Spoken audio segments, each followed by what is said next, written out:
Okay, so this is the part 2 of the chapter 13 walkthrough of my notes. Remember, you can find the Word document under the week 3 questions thread with the post that says my notes. Okay, so we left off with evolution. Let's continue.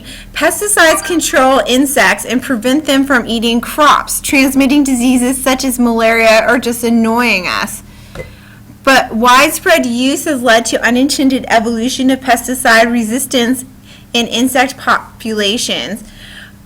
So evolved to handle pesticides. You think of this also like how they're trying to be really careful now with what type of medication they give people as bacterial strains are becoming resistant, or TB is becoming resistant to certain types of antibiotics. Let's look at what an evolutionary tree looks like.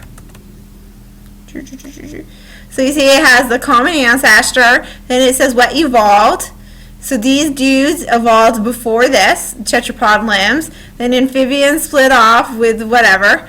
And that means they evolved before the amnion evolved. Then we got mammals. And the next split might be lizards. And then crocodiles, and we say feathers, and then that.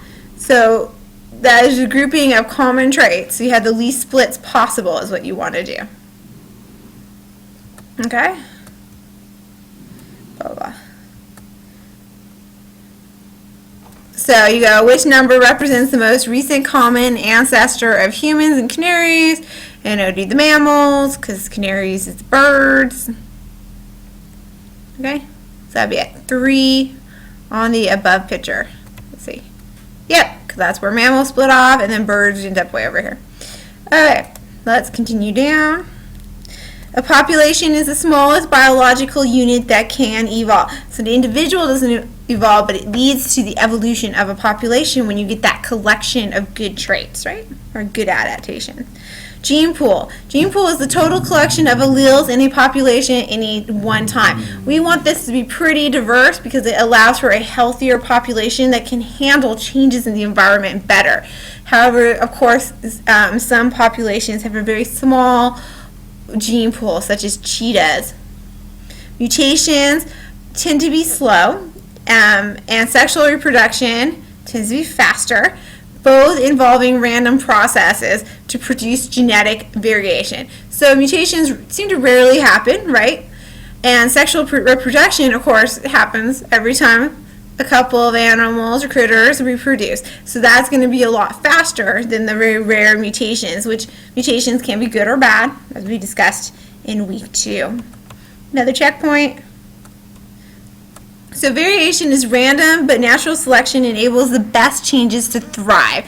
And one way to look at this is our Hardy-Weinberg formula, which you're not really going to talk about, but it's always nice to know it. And this Hardy-Weinberg equilibrium means that there's no mutations, the random mating, no natural selection, it's a large population, and there's no gene flow from the outside.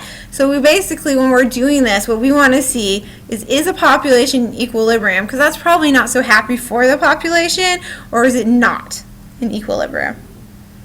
And I go through and explain, like, P plus Q equals 1, and P is the frequency of one allele, Q is the other. So, like, say we're talking the frequency of blue eyes versus black eyes.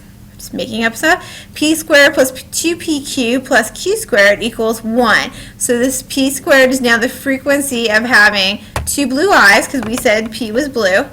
So homozygous, right? Q squared would be 2 black eyes, and that would be the other homozygous. And 2PQ would be heterozygous, because I have a P and a Q. And for it to equal 1, again, is that Hardy-Weinberg equilibrium. So if we talk about like cystic fibrosis, let's say in 1700 newborns, 1 in 1700 newborns has cystic fibrosis. C is normal and dominant. So if you say little c is that 1 in 1700, we turn it into a percent. Q is the square root of that percent, because that was Q squared to actually have it, right? P equals Q equals 1. Should be P minus. Should be P plus Q equals 1, right? Helps you to hit the shift. So that is 1 minus 2.4, because that was our square root, which gives us what the p is. And we do p squared, and we'd find out what 2pq is. Then we'd want to find out what is, if it's in equilibrium or not. In this case, we're talking about how many are normal. So what is the p squared times 1700? And then how many are carriers? That would be the heterozygous, right? Times 1700. Hopefully that helps. That's assuming it's in equilibrium. Makes a good video. Da-da-da-da-da. Checkpoint. Alright, so a non-evolving population is in genetic equilibrium, which is also known as Hardy-Weinberg equilibrium. The population's gene pool remains constant. From generation to generation, the frequencies of alleles, P and Q, and the genotypes, P squared, 2PQ, and Q squared, are unchanged. Now this really never happens, but potentially it could. Now, what is genetic drift? So basically, when that's not true, what the heck is going on? So genetic drift is a change of gene pool of a population due to chance. So, find an example. Here is a northern elephant seals. So this can just be randomly, we're all shifting toward having blue eyes. It just randomly happened. Okay, a bottleneck effect is genetic drift due to a drastic reduction in population. So think cheetahs, remember frozen zoos that keep genetic information alive. So bottleneck effect is going to be one where we say, let's say the dinosaurs, instead of all dying off, we'll say a small group of Tyrannosaurus rex survived, and they became turkeys. I'm not quite sure who's the ancestors of turkeys, but that's what I'm going to say. And they only had the genes that was left there, because you got rid of most of the population. You just kept a smaller group, so that's all your gene pool. There's a good website. Another checkpoint. A founder effect is the genetic drift resulting from the establishment of a small new population whose gene pool differs from that of the parent population. Isn't there an island where the testicular drop, testicle, it should be testicles. Where testicles drop late in life. So everyone is raised as a girl. This is basically the founder effect is an island effect. So we take a bunch of people on a cruise ship. Oh, let's talk about Survivor as a good example. So the show is Survivor. They take some people and they strand them on an island. Now, if they wasn't a TV show and they were going to have to reproduce and become a population now, that would be an example of the founder effect, because you just took these random people, stuck them on an island, and that's your gene pool now.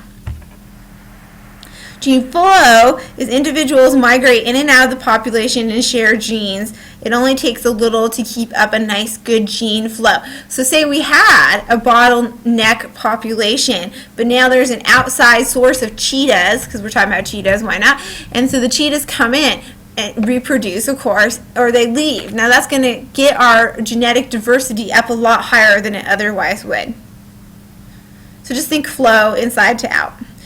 Biological definition of fitness is the contribution of individual makes to the gene pool of the next generation relative to the contribution of other individuals. Thus, the fittest individual in the context of evolution are those that produce the largest numbers of viable, fertile offspring and thus pass on the most genes to the next generation. So therefore, if you want to contribute the most genes to the next generation, you gotta have the most kids. So we can look at the week 2 example of Genghis Khan and how his genes seem everywhere because he reproduced with everything that walked. And so he had a very good fitness in the biological sense. Okay? Another checkpoint. So let's look at what some of this might look like. So here's our original population, is the pretty little curve. You got the most critters are in the heterozygous, right? Because that's how it tends to happen. So if we have directional selection, that means we're going to shift to one homozygous or the other, away from the center. Let's go. Scroll down a little bit. So the dashed curve is what the original population looked like, right? With the directional, now it's moved over to be more to one homozygous. If we have disruptive, something is killing off these heterozygotes. For some reason, they're bad, but the homozygous are both good. So that means you're going to have like a little two-peak action going off. You're still going to have some heterozygotes because you're just not going to be able to kill them all off unless the population's split. Okay, then there's also stabilizing selection. Now this one's saying heterozygotes are the favor. This is very common if you look at sickle cell anemia, because if you have the anemia, it kills you off. If you have a carrier, it helps you not contract malaria. If you don't have anything, you're going to get malaria. So you get this very narrow and tall peak in the center. Let's scroll down. Scrolling. Sexual selection. This is basically, you know, if you're hot and successful, so that means you'll help me have children who are also hot and successful. And sexual dimorphism, this means that males and females look really different to the point that you may not even think they're part of the same species. More definition time. Microevolution is the change of allele frequencies in a population over a generation. So we're looking at a very small point in time. Average heterozygosity is the average percent of heterozygotes. So this would tell us if we had that weird evolution happening from the picture. Genetic variation is the difference in the genetic composition of separate populations. So because they're in separate areas, do populations have slightly different genetics? Can that potentially lead to different species? Accline is a graded change in a character along a geographic axis. It's the same thing. So maybe your ability to breathe, like your lung capacity, you change as you go up or down a mountain. Mutation is a change in the nucleotide sequence of an organism's DNA. Population, like we said, is a group of individuals that live in the same species, that live in the same area and interbreed and have kids. So that the interbreed, live in the same place and have children, and those children should be able to have children, right? Gene pool, as we discussed, is a population's genetic makeup. Hardy-Weinberg principle is the frequencies of alleles and genotypes in a population will remain constant if there's no natural selection. Genetic drift is a small population that have unpredictably fluctuated. Small populations, let's make an S. Let's not make it an S, because apparently I was still up there. Fun times. I like to scroll around. Now let's make it an S. Do just spawn in. Oh, scroll down. It's too early in the morning for me to do this. Okay, there we go. Hardy. Founder effect is the new population differs from the original. So little founders went out there, little pilgrims settled, and we got a new population. But it looks different than the original. Bottleneck effect is a severe drop in population that leads to difference than the original population was. Gene flow is the transfer of genes in and out of populations. Relative fitness, the contribution an individual makes to the gene pool. Directional selection favors one of the homozygotes. Disruptive selection favors the homozygotes but not the heterozygotes. Stabilizing selection favors the heterozygotes. Scroll down. Sexual selection traits allow for more mates. Sexual dimorphism, marked differences between the sexes. Intrasexual selection, within the same sex. Think territorial selection. Intersexual selection, mate choice. It's how the women picking the boys, how the boys picking the girls. Balancing selection, natural selection maintains two forms in population. Heterozygote advantage, the heterozygotes are the best. For some reason. Frequency-dependent selection. Fitness only good if rare. Think bugs that look bad tasting, like bugs that look like a bad tasting bug but are still good. So the way that if they're around too much, like an icky bug, and then there's a bug that looks like icky bug, if suddenly the bug that looks like the icky bug is everywhere, then the birds will think, oh, icky bug isn't actually icky. So you have to have the right frequency. Neutral variation is variation that isn't selected for, so it's just floating around. One hypothesis is for sexual. One hypothesis is that females prefer male traits that are correlated with good genes. In several bird species, research has shown that traits preferred by females, such as bright beaks or long tails, are related to overall male health. So maybe there's an underlying reason why the female thinks this trait is hot. right?